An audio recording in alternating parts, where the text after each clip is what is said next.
This manual is published for the information and guidance of all our friends and should be used as the basic doctrine for sedition and subversion training in preparation for active simple sabotage, as a precursor to the ethics-based selective irregular warfare that will act as the final blow to the state. Sedition is defined as conduct or speech inciting the rejection of established authority. Subversion implies the use of economic, underhanded, covert, or violent methods to change or abolish governments. We acknowledge that the primary mission of anarchists should be to use peaceful methods of persuasion and propaganda to educate as many people as possible as to the evils of the state, and to use the positive aspects of sound economics and peaceful voluntary exchange to offer an alternative to aggression and war. We acknowledge that the vast majority of anarchists should not be involved in any violent or destructive behavior, and should quickly disavow any connection to violence and destruction. But we acknowledge that self-defense sometimes requires proactive measures. We also understand that foolish actions, however morally justified, will in all likelihood not result in a positive outcome.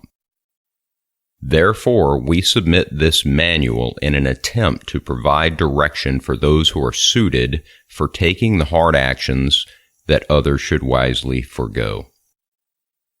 Precautions. Generally speaking, sabotage instructions and subversive plans of all kinds should be dispersed in separate pamphlets or leaflets according to categories of operations, and should be distributed with care and not broadly. They should be used as a basis for podcasts, internet articles, and low-power radio broadcasts. As a collection, such instructions should be kept on secure drives with safe encryption. Perspective. Going back into antiquity, various generations have repeated a version of the same myth, that being the idea that you are the chosen generation, and you are the children of destiny. This is the dawning of a new age, or the end of ages. The age of Aquarius has arrived. These are the end times, or Jesus is about to return, and we will be the generation who will see him returning in the clouds. This myth is not new, and it is not unique to this or any generation. One current manifestation of this myth has gained some popularity of late, that being the idea that we can have, quote, liberty in our lifetime, end quote, or escape to a, quote, Galt's Gulch, end quote, where we all live in peace. Most of the salesmen for these gimmicks are simply honest believers filled with hope, serving the existing myth. But some are true con men who use these myths to milk the gullible of money or convince their followers to join some cult or movement. Usually a dynamic leader with an outlandish personality will convince the followers to send him their cash or to migrate to some remote location. Often once the big event fails to happen, the movement either dies or mutates into a mainstream shadow of its former self. There are a variety of causes behind this repeating myth, and the outcome can be tragic or benign or anywhere in between. But the point is to recognize such myths for what they are and guard yourself from being caught up in this false hope. Our enemy, the state, is in this for the long haul. He is not attached to one government, one central banking institution, one corporation, one royal family, or one generation. The state is a deity that is older than any other organized religion. Before Vasudeva beheld Krishna, the state was old. Before Buddha contemplated the meaning of peace, the state had perfected war. Before Father Abraham was born, the state had risen, fallen, and had risen again. The state was already ancient when an Egyptian pharaoh, for the very first time, bowed his knee and lifted a sacrifice to the great Ra rising in the east. To understand the nature of the state, and then to believe that you are the one magic generation that will defeat this beast, is the height of arrogance. The state feels no fear for us, and its current politicians, bureaucrats, central bankers, CEOs, police, and military-industrial complex have no fear of us. Few of them even know we exist, and thus we have the advantage. Without our enemy's knowledge, we can fully infiltrate its structure. We can know what our captors are saying behind closed doors. We can plot the downfall of this deity from within the walls of its temples. But we cannot act with urgency. We must embrace wisdom and forego dynamic personalities and the giant egos that drive wannabe leaders. We must prepare for a generational battle. We must understand the weaknesses of collectivism and central planning and develop the power of the individual independent scholar warrior. We must incorporate decentralization and distributed networks in our methods and teach the next generation how to take up this fight and continue it without depending on outlandish personalities and short-sighted gimmicks. We must take on the challenge that our forefathers sidestepped.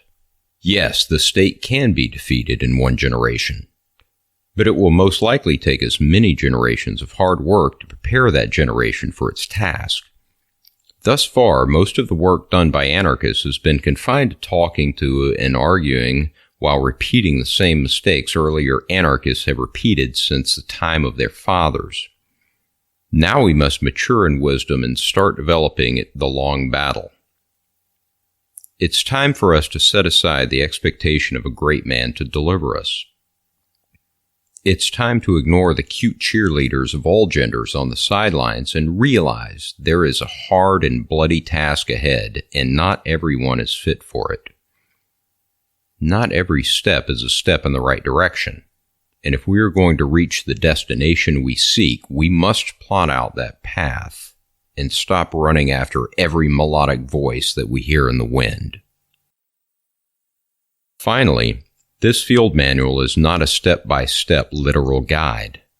It is an outline of concepts. It is intended to stimulate thought. Some suggestions contained herein will be more valuable than others.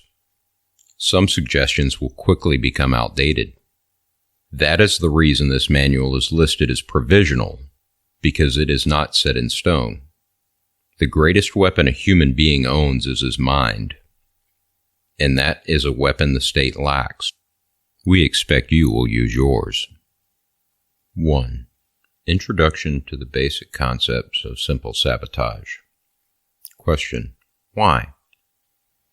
The purpose of this manual is to justify and characterize simple sabotage, to outline its possible effects, and to present suggestions for inciting and executing it to its fullest. We understand that the concept of the state is a mental construct based on the existence of a coercive, monopolistic governments in conjunction with key codependent corporations and others used to control, manipulate, and enslave humanity. We understand that this system of coercive monopoly is nothing more than the current manifestation of the most successful crime gangs working in conjunction to extort the maximum amount of wealth from the residents of their respective agreed-upon geographic territories. Further, we understand that coercive, centrally planned governments are inheritably flawed, both morally and economically, and thusly unstable. Left to themselves, violent governments tend to collapse, but in their fall they are typically replaced by an equally unstable and corrupt crime gang that becomes the new government, often made up of the most violent elements of the previous government. Therefore, it is not the purpose of this manual to hasten the fall of one government so that it can be replaced by another. Rather, it is our goal to destabilize the concept of the state in the minds of its believers around the world so that we may all escape this cycle of coercion and slavery. To accomplish this goal, we are encouraging acts of sabotage as a method of exposing the instability and the failures of all governments to provide the services that they claim the monopolistic right to control. A common fallacy that has worked to pacify one generation after the next is the idea that, quote, capitalism, unquote, is the true evil and equality is the enemy of humanity. That's right, ambiguous words are our enemy. In this scenario, the faithful believer mostly ignores the concept of the coercive state and is convinced that with enough central planning by just the right people or some great man, benevolent government can redistribute wealth and everyone will get a piece of the pie. In fact, the silly notion ignores the hard facts of economics and is founded on an amazing ignorance of history coupled with a childish lack of morals.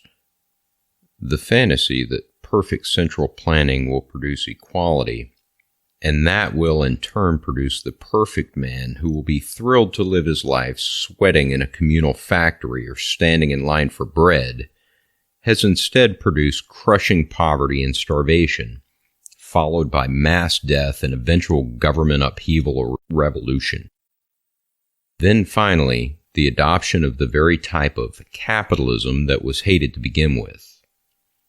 This capitalism actually being fascism in economic terms.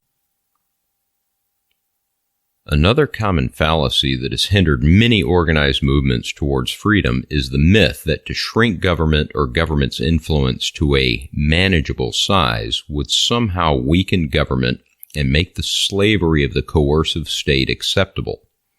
A segment of each generation believes that if they can wrestle control of government, perhaps through secession or through infiltration of governments by patriots or some great man, usually a politician, celebrity, or military hero, then the nature of human beings will magically shift and coercion on a smaller local level will produce lasting peace and freedom.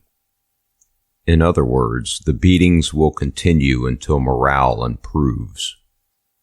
Of course, this never happens. Coercion only produces more coercion. Theft doesn't stimulate productivity. It stimulates poverty and more theft. Prisons don't produce obedient, docile citizens. They produce harder criminals. Rape doesn't stimulate love and affection. It creates hate and retribution. Small, weak tyrants provide the opportunity for larger, stronger tyrants. Much like revolution, secession and conservative policies simply lead to a change of guards on the prison walls, with more violent, deadly tyrants heading up local serfdoms that eventually become absorbed or annexed back into a developing empire, and the cycle repeats. The, quote, conservative dreams of a mythical past when government was, quote, good, but in fact that history is a lie that never happened. Government was never good, and the, quote, founding fathers of today's conservatives were the progressive tyrants of yesterday's conservatives. In the end, both of these paths are simply the socialist veil of lies and tricks behind which the state is hidden throughout its bloody reign of terror. Misdirected belief in these myths has shown consistently to be the very foundations on which the perpetuation of the state rests. From Ecclesiastes 7:10, "Say not, where were the former days better than these? For it is not from wisdom that you ask." In addition to everything stated above, history displays for us a predictable cycle that must be broken if humanity is ever to achieve freedom, or in fact even survive as a species. It is the nature of humans to suffer inconvenience and oppression rather than risk drastic and dangerous change right up to the point that they can no longer tolerate the oppression. When they are frustrated to the point of uprising, typically some government actor, commonly an orator or military leader, will rise up to speak for the downtrodden. Violent action is taken, and government either falls into bloody revolution, mass murder and war, and then into the hands of a worse tyrant than before, or it appears to take on a dramatic metamorphic transformation into a manageable, more tolerable, friendly government based on promises or guarantees of rights. It seems to the short-term observer that this later development is good. In fact, it is far worse than the open tyrant. Because of the economic advantages of the friendly government, businesses flourish, and the friendly government develops vast wealth and power that the openly tyrannical government could never have achieved. With this wealth, the friendly government either develops an aggressive military culture or it becomes subservient to a government with an aggressive military culture, which then turns its oppression outside its borders and becomes a far more deadly force than the openly tyrannical government could ever have achieved. With fanatical followers within its own borders, a radical military culture, and a more business-friendly environment, corporate, government, marriage, etc., the friendly government becomes a far worse tyranny than it ever could have before it merged with business. Governments like this have become a force for evil that not only threatens humanity, but has now in our lifetimes become a threat to all life on the entire planet. At this point in time, it's unclear how many more cycles of good government our species can tolerate. As odd as it may seem, wishing and working for a smaller, more manageable government not only pushes the responsibility and burden to the next generation, it makes it more likely that the new version of the friendly government will become something the last generation could not have imagined. This is how the cycle of good government works. If we can come to the conclusion that we must stop doing the same thing over and over, attempting to come up with a different result, then logic drives us to the old question, what shall this man do? The answer to that question is that we must learn the true art of war and incorporate wisdom into our efforts. Recognizing the above-described cycle is one aspect of the principle of knowing oneself and knowing one's enemy. We must fight in a way that disarms our enemy while strengthening ourselves. We must stop believing that using the tools governments supply to us will work to defeat the state. We must reject all political solutions. We must reject civil disobedience and every other method of begging the master for mercy. We must learn the weaknesses of central planning and collectivism and develop the strengths of independence and individuality. We must reject the idea of tearing down the military-industrial banking complex, and we must concentrate on learning how to cause the beast to lose its footing and allow its own bloated torso to crush the thin legs that hold it up. For one practical example, we must stop silly pursuits like demanding government, quote, end the Fed, and realize that we have the power to ignore the Fed through cryptocurrencies. Let governments run their debts to the sky and devalue their money. It only helps us in the long term as it proves our point, that governments are nothing more than criminal gangs and the state is a destructive religion that needs to pass into the dust heap of history with other nonsensical, violent religions.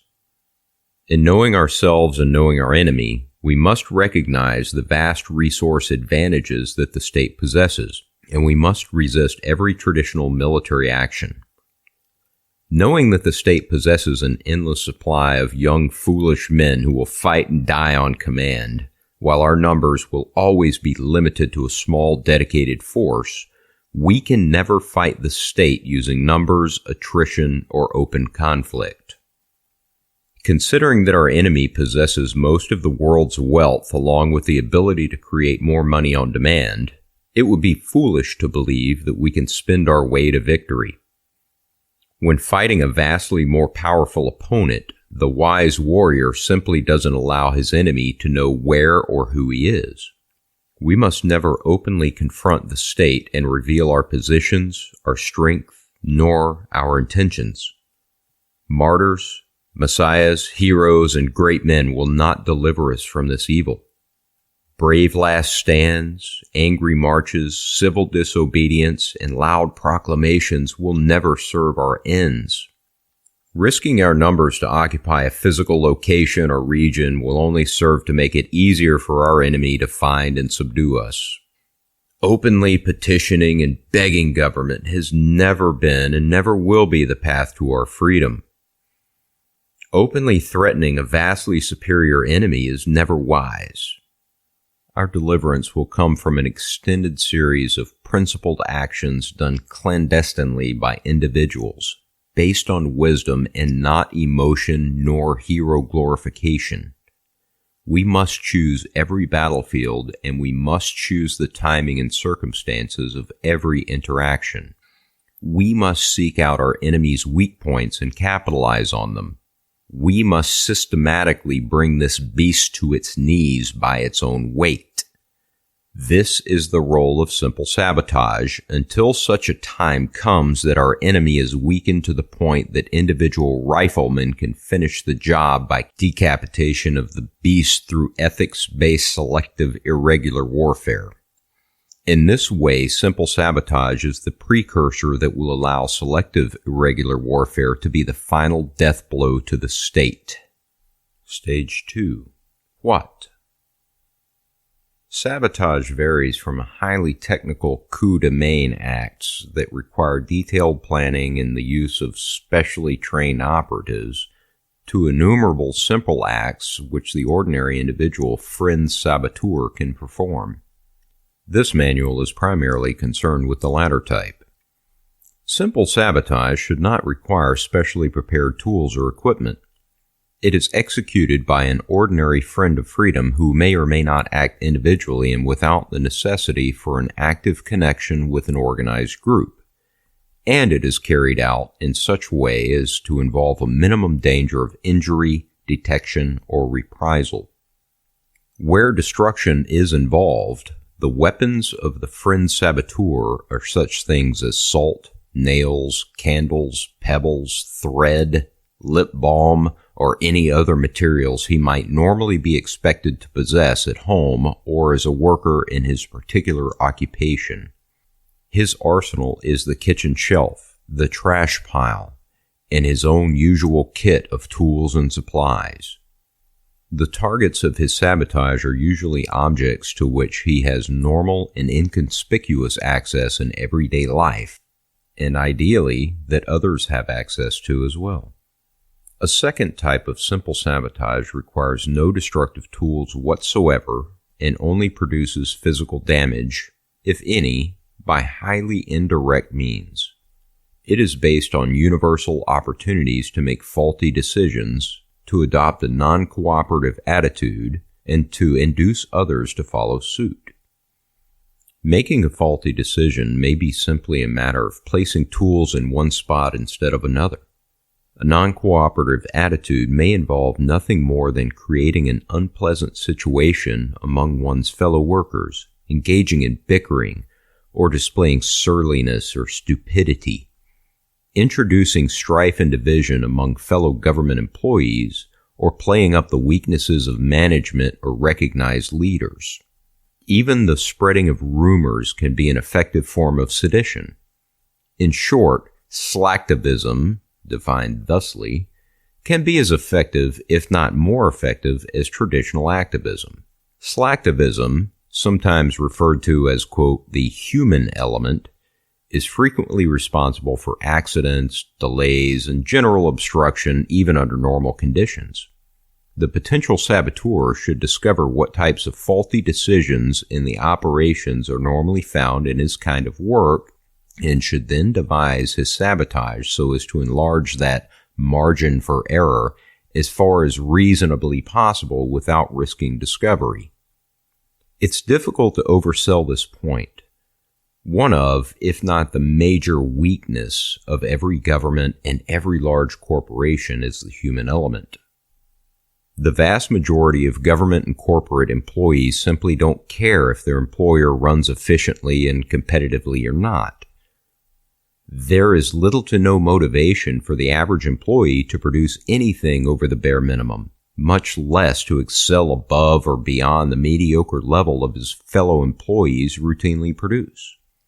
Thus, we have the perfect environment to take the built-in errors of the human element and magnify them to the point of crippling the workings of government and the key corporations that keep governments functioning. Another example of simple sabotage using the human element can involve blackmail, extortion, and scandal. These types of operations can be quite dangerous and should be left to those experienced in such matters. However, this type of simple sabotage can also be invaluable in both financing further operations and in unveiling the despicable nature of the authoritarians. For this reason, training for such activities should be encouraged. Acting classes, practical demonstrations, step-by-step instructions, and the study of historical examples should be encouraged until teams are developed who can perfect this racket. Computer hackers are exceptionally effective in revealing personal information about politicians and other state actors. Famous mainstream media personalities are often portrayed as honest and dependable, but behind the scenes they are violent, despicable thugs. Exposing them as such can be dangerous, but extremely effective and rewarding. Also, various forms of doxing can be extremely effective in harassing and demoralizing the leadership of the military-industrial complex and the central banking complex. The wildly inappropriate reaction of government to the hacking in the Stratfor scandal showed how much the powers that be fear the hacking community, and for good reason. Stage 3. Where? Acts of simple sabotage should be occurring everywhere that our friends are located. Efforts should be made to add to their efficiency, lessen their detectability, and increase their number. Acts of simple sabotage, multiplied by tens of thousands of friend saboteurs, can be an effective weapon against governments and corporations, and therefore against the international state itself. Slashing tires, draining fuel tanks, spreading rumors, starting arguments, encouraging bad decisions in the workplace, short-circuiting electric systems, and abrading machine parts will waste materials, manpower, and resources. Occurring on a wide scale, simple sabotage will be a constant and tangible drag on the efforts of the state to appear omnipotent and omnipresent. It is arguable that the prime mission of the friend saboteur is to facilitate the failure of the state's governmental systems by using the systems themselves, and then, when the time is right, to set the stage for selective irregular warfare to strike individual elements of the state. Simple sabotage may also have a quick return of investment on secondary results of more or less value. The widespread practice of simple sabotage will harass and demoralize administrators, bureaucrats, and their police enforcers, and may disrupt their lives to the point that they make even more foolish choices than they would have otherwise. Further, success may embolden the friend saboteur eventually to find colleagues who can assist him in sabotage of greater dimensions from inside the departments he is targeting. Finally, the very practice of simple sabotage by friends embedded in government and key corporations may encourage these individuals to identify themselves actively with an alliance of friends, the Lego distribution network, or other groups, and establish a local committee of friends to further our efforts in the deconstruction of the state and its puppet governments and crony corporations. Stage 4. When? If our grandfathers were half the men we imagine them to have been, they would have already completed this task. And if their grandfathers before them had been half the men they imagined them to be, our grandfathers would not have had the opportunity to pass this burden to us. Now we stand, thousands of years bound in slavery to the state, with the choice of passing this hideous beast on for our grandchildren to serve, or being the men we ought to be once and for all times, freeing humanity. Once you have become aware of the beast, this is the choice, to voluntarily join in resisting or to voluntarily remain bound. Therefore, only the individual can decide when he has had enough of being a slave and when he is morally obligated to set himself free. Stage 5. How? History has shown that working within the confines of the laws that governments have manufactured has never and can never do anything but perpetuate the immoral system that protects and nurtures the state. History has further shown that to confront governments using traditional revolutionary tactics only serves to replace one tyrannical government with another, and again, this strengthens the international state.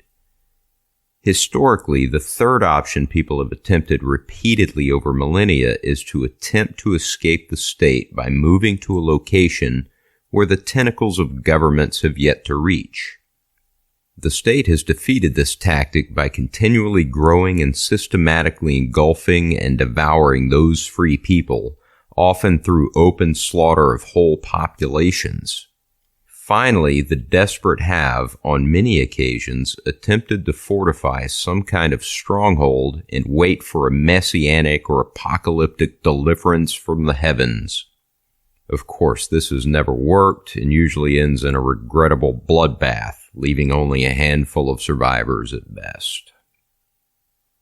It is with hard examples from history that this three-pronged method, above-ground activists, underground simple sabotage, and ethics-based selective irregular warfare has developed.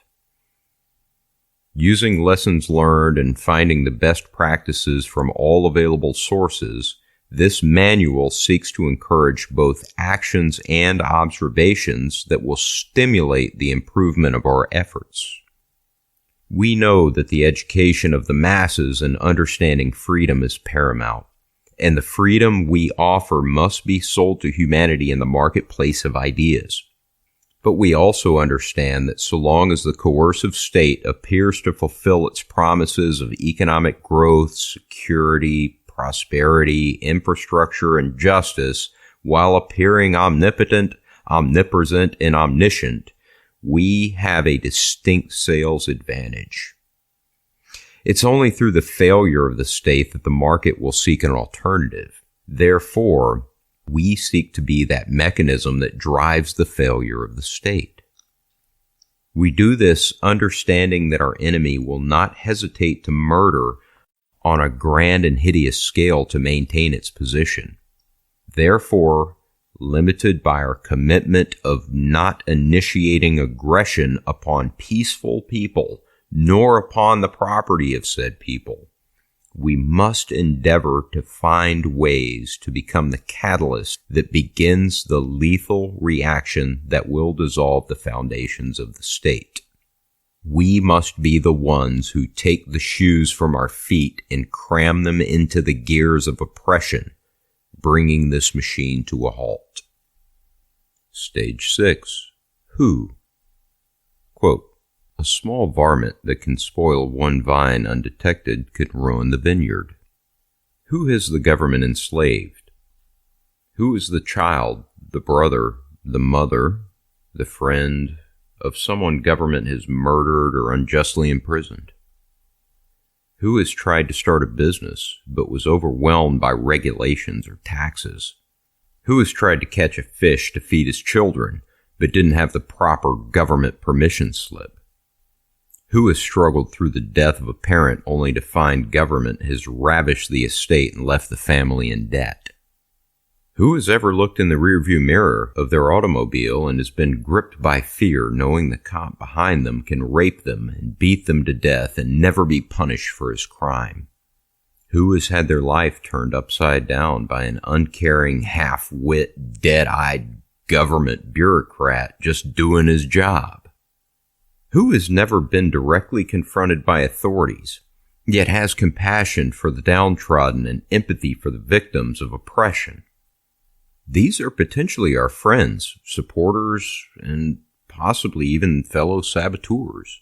And with every filmed police brutality, with every repressive act of government, with every asset seizure, with every drone that kills a child, the state creates more of them every single day.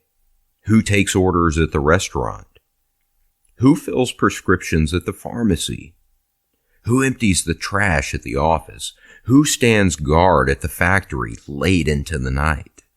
Who installs the wires in the new government courthouse? Who repairs the heating and cooling system at the police station? Who routes the airplanes over the vast expanses of the prairies? Who programs the traffic lights that keep the surges of life flowing through the city during rush hours? Who drives the ambulance that brings the suffering to the hospital? Who bravely walks into the burning building to save a life? Who is the trusted IT specialist that has access to the network that holds the video that the world needs to see? The answer is the same as above. The answer is, it is us, the abused, the victims of government, and those sympathetic and the empathetic to our plight. And the state creates more of us every single day. We are everywhere. We have no great leader, and we must never have a great leader. We are regular people living regular lives. We write programs that allow desktop computer-controlled milling machines to cut untraceable parts for military-grade weapons in the tool shed of the farmer in Kansas. We write the virus that invades the government computer network to create backdoors. We mow the lawn at the senator's home while his children nap in their nursery. We hold the oxygen mask snugly against the face of the city mayor as he drifts into a state that allows him to comfortably have that important surgery. We push the cart and deliver the interoffice mail to the desks of the intelligence analysts who study the results of drone strikes. We inspect the brakes of the fleet vehicles and the motor pool that serves the lobbyists that will meet with the Ways and Means Committee this afternoon. We do these things. We allow the whole system around us to continue, and we can stop that entire system or critical aspects of it any time we decide it needs to stop. This is who we are, and this is what we can do. And the state creates more of us every single day.